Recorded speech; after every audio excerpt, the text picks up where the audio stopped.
Bisanya cuma nyindir, jadi tuan rumah World Cup bisa nggak? Ya mungkin itulah sindiran balik yang tepat untuk kita berikan kepada Vietnam, di mana setelah Indonesia ditunjuk menjadi tuan rumah Piala Dunia U17, bukannya mereka memberikan respon yang positif, Vietnam malah menyindir Indonesia dengan tuduhan-tuduhan yang tak wajar, di mana mereka sampai mengatakan bahwa Indonesia adalah anak emas FIFA. Hal itu karena meskipun Indonesia sempat mempermalukan dunia, FIFA tetap memilih Indonesia untuk menjadi host Piala Dunia U17.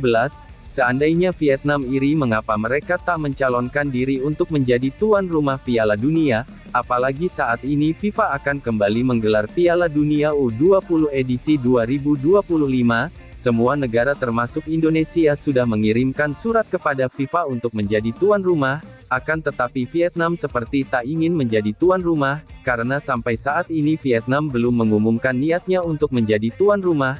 Namun ternyata ada beberapa alasan yang membuat Vietnam sangat sulit untuk menjadi tuan rumah Piala Dunia. Lantas apa saja alasannya? Berikut jawabannya. Well, Indonesia has been an incredible host, fantastic hospitality, warm, people are great, so a big thank you to Indonesia. Terima kasih. Setelah berhasil sukses menjadi tuan rumah Piala Dunia U17, Indonesia menjadi negara yang sangat disorot dunia. Kesuksesan Indonesia juga diakui Presiden FIFA Gianni Infantino, bahkan Gianni Infantino menyuburkan akan kembali menyelenggarakan Piala Dunia di Indonesia. Hal itu dikarenakan Indonesia sangat layak untuk menjadi tuan rumah ajang-ajang besar FIFA dibandingkan negara ASEAN yang lain. Situasi ini membuat negara di ASEAN makin iri, tak terkecuali Vietnam, yang memang sebelum ajang Piala Dunia U17 itu bergulir mereka sudah gencar-gencarnya menuduh Indonesia dengan tuduhan yang tak wajar. Tuduhan yang paling aneh adalah menuduh Indonesia anak emas dari FIFA. Hal ini dikarenakan Vietnam menganggap Indonesia telah mempermalukan dunia dengan kejadian di Kanjuruhan dan juga pembatalan Piala Dunia U20. Namun meski begitu FIFA tetap menunjuk Indonesia menjadi tuan rumah Piala Dunia U17. Football world is in a state of shock following the tragic incidents that have taken place in Indonesia at the end of the match between Arema FC and Persebaya Surabaya. This is a dark day for football and the tragedy beyond comprehension. I extend my deepest condolences to the families and friends of the victims who lost their lives following these tragic incidents. Kini Indonesia kembali menghebohkan dunia dengan kabar pencalonan Indonesia untuk menjadi tuan rumah Piala Dunia U20 2025. Keinginan itu disampaikan langsung oleh Presiden Republik Indonesia Joko Widodo. Selain itu Presiden Jokowi juga menyebutkan bahwa Indonesia akan melakukan bidding bersama Singapura untuk menjadi tuan rumah Piala Dunia U20 2025 dan Piala Dunia U17 untuk tahun 2025 hingga 2029.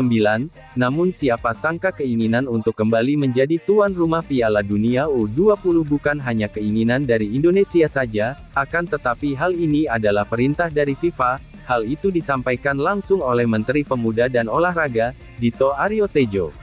Yang saya tahu, itu adalah salah satu permintaan Presiden FIFA karena melihat kesuksesan U17. Kami melihat cukup strategis untuk merangkul Singapura, ujar Dito Aryo Tejo menyampaikan keinginan Presiden FIFA. Well, Indonesia has been an incredible host, fantastic hospitality, warm, people are great, so a big thank you to Indonesia. Terima kasih.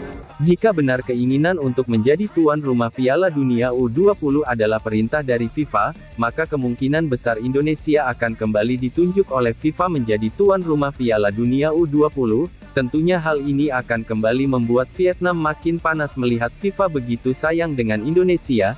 Namun saat ini muncul sebuah pertanyaan mengapa Vietnam tidak ikut mencalonkan diri untuk menjadi tuan rumah Piala Dunia U20 2025, namun ternyata ada sebuah alasan yang membuat Vietnam tak akan pernah layak untuk menjadi tuan rumah Piala Dunia. I couldn't sleep late at night, looking for Santa. Salah satu alasan yang membuat Vietnam enggan mencalonkan diri untuk menjadi tuan rumah Piala Dunia adalah masalah infrastruktur, di mana akhir-akhir ini negara yang satu ini memang sering mendapatkan kritikan soal kualitas stadionnya. Kritikan itu bukan hanya muncul dari luar negeri, bahkan dalam negeri juga menyoroti buruknya kualitas stadion yang mereka miliki. Kritikan yang paling sering adalah soal rumput stadion, di mana mereka mempunyai stadion dengan kualitas rumput yang sangat jelek, sehingga hal itu tidak layak dijadikan venue sekelas Piala Dunia.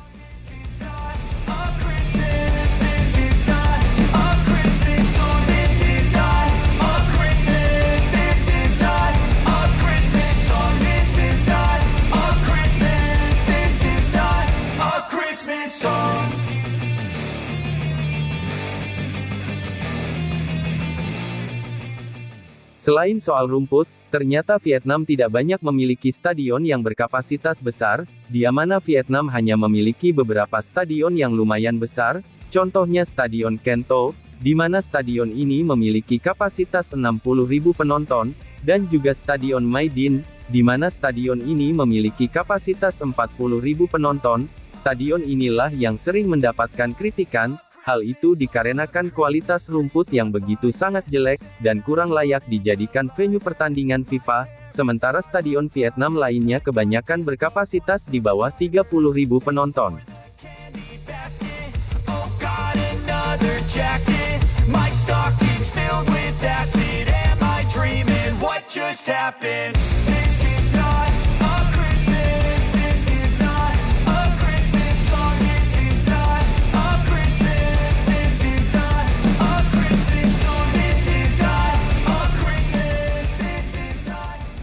Situasi itulah yang dinilai bahwa Vietnam tak akan pernah menjadi tuan rumah Piala Dunia sampai kapanpun, kecuali Vietnam mampu memperbaiki infrastruktur mereka. Di satu sisi Indonesia akan kembali mengajukan diri menjadi tuan rumah Piala Dunia U20 edisi 2025, di mana dalam hal ini Indonesia tak sendiri.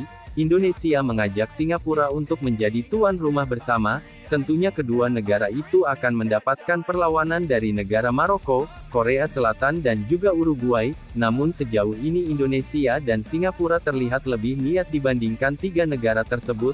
Hal ini terlihat dari bagaimana Indonesia dan Singapura sudah mengirimkan surat pencalonan diri kepada FIFA, dan hanya tinggal menunggu respon dari FIFA. When I was just a boy, Christmas brought so much joy. Itulah tadi alasan mengapa Vietnam tak akan pernah menjadi tuan rumah Piala Dunia.